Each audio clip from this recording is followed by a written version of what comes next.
Sophie Rain is currently the center of a financial and celebrity firestorm that has rewritten the rules of the creator economy, claiming to have cleared over $101 million in just 3 years, while simultaneously exposing one of the biggest rappers on the planet.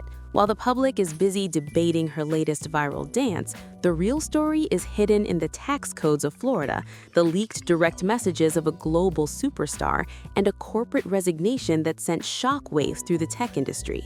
Today, we are following the money and the digital paper trail to see if a 21-year-old creator really out-earned NBA legends, or if we're witnessing the most sophisticated financial illusion in the history of the blue site. We are going to answer 3 critical questions that the internet is currently obsessing over.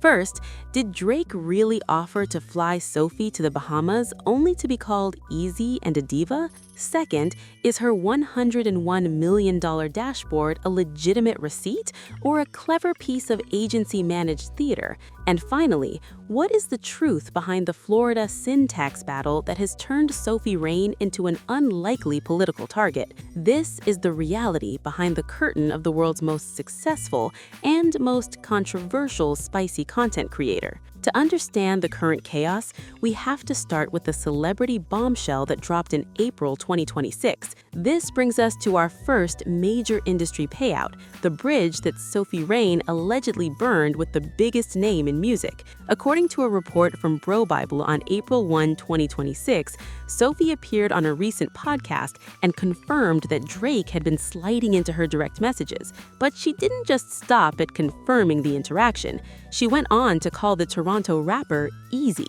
Per the interview, Sophie claimed that Drake attempted to fly her out to the Bahamas on a private jet for a weekend getaway. However, because she was busy with her own content schedule and focused on her branding, she allegedly ghosted him for nearly a month. When she finally replied, she claims Drake was less than thrilled, responding with a message that suggested she was only texting back because she had nothing better to do. Sophie's public response was to label him a diva and admit that she fumbled the relationship entirely. While some fans see this as a girl boss moment of choosing work over a celebrity fling, industry insiders see it as a high-stakes clout move. It is a textbook example of using a celebrity whale to stay in the mainstream headlines during a month when her subscriber growth had begun to plateau. It wasn't about the date, it was about the headline. This level of audacity is what keeps her at the top of the algorithm, but the numbers she released next would make a Hollywood A-lister look like they are working for minimum wage. This brings us to the most shocking point of our investigation, beginning around the 3-minute mark of this timeline, the audit of the $101 million dashboard. On November 28, 2025, and again in early 2026, Sophie shared a screenshot of her income graph showing a total of exactly $101,209,778. Per a report from the Hindustan Times, this graph showed a staggering growth rate of over 26,000%. While Sophie even posted a video of herself refreshing the page to prove it wasn't a static image, financial experts and industry veterans remain deeply skeptical. According to analysis from the industry's most vocal critics, these numbers are often the result of agency pooling. In this scenario, an agency-managed account can sometimes aggregate the earnings of multiple creators or include phantom transactions designed to inflate a creator's perceived value. If Sophie is indeed netting over $50 million a year, she isn't just a creator, she's a top-tier corporate entity with more liquid cash than many Fortune 500 executives. However, the lack of third-party verification has led many to wonder if this is a manufactured reality. By presenting a $100 million lifestyle, her management creates a gold rush effect. This lures in thousands of new subscribers who want to be part of the winning team, and hundreds of aspiring creators who want to join her Bop House collective. It's the ultimate marketing trap, the promise of generational wealth through a simple subscription. The reality of her financial influence became even more concrete when it started costing high-level executives their careers. This is a point of the story that highlights the hidden economy of the spicy content world. Per a report from LA Weekly in late 2025, the CEO of the tech firm Astronomer, a man named Byron, was forced to resign after a chain of events tied directly to his interaction with Sophie Rain's brand. It began with a kiss cam moment at a Coldplay concert with a different woman, but the ensuing investigation into his digital life by online sleuths allegedly uncovered receipts showing he had spent upwards of $40,000 on Sophie's content. This wasn't just a personal scandal, it was a corporate disaster that highlighted the whale culture of the adult industry.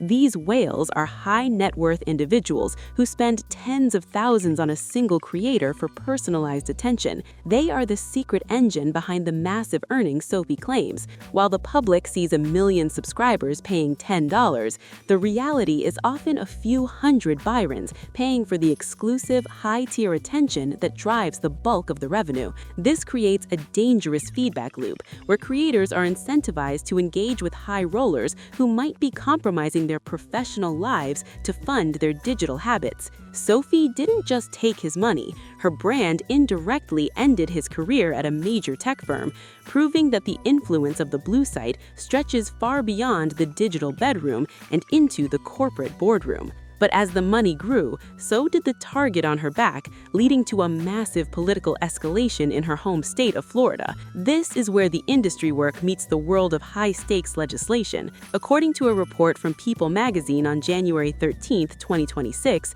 Sophie Rain has entered a public war with Florida gubernatorial candidate James Fishback. Fishback has proposed a 50% sin tax, specifically targeting income generated from platforms like the blue site. This would effectively treat creators like Sophie like the government treats tobacco or gambling entities. Sophie's response was a mix of financial defiance and religious defense, stating on her social media that God knows what she is doing, and claiming she is being unfairly targeted because of the nature of her work. This isn't just a minor tweet storm, it represents a major shift in how the industry is viewed by the law. If a 50% tax were to be implemented, Sophie's $100 million empire would be cut in half instantly.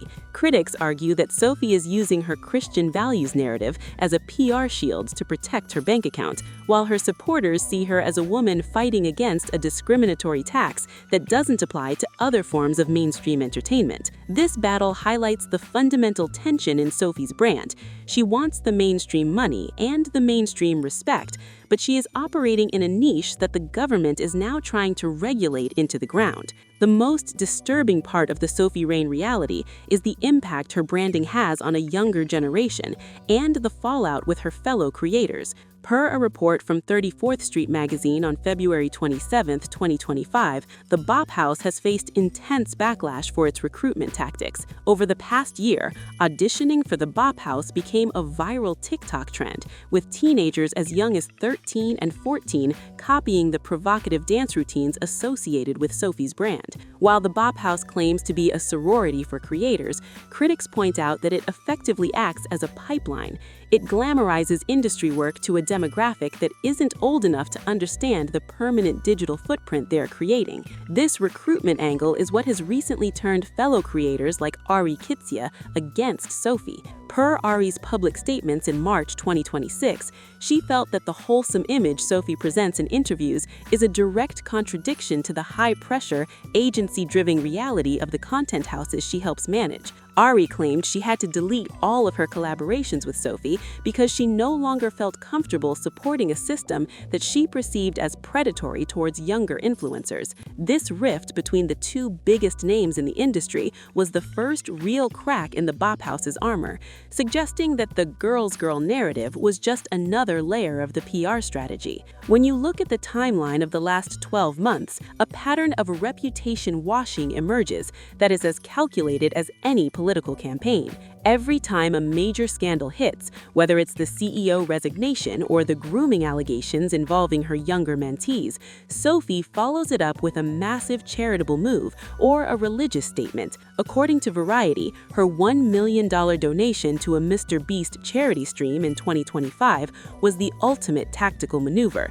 By associating her name with the internet's most beloved philanthropist, she bought herself a level of mainstream protection that most spicy creators can only dream of. But as the April 2026 Drake drama proves, she is no longer content with just being a charitable creator or a viral dancer.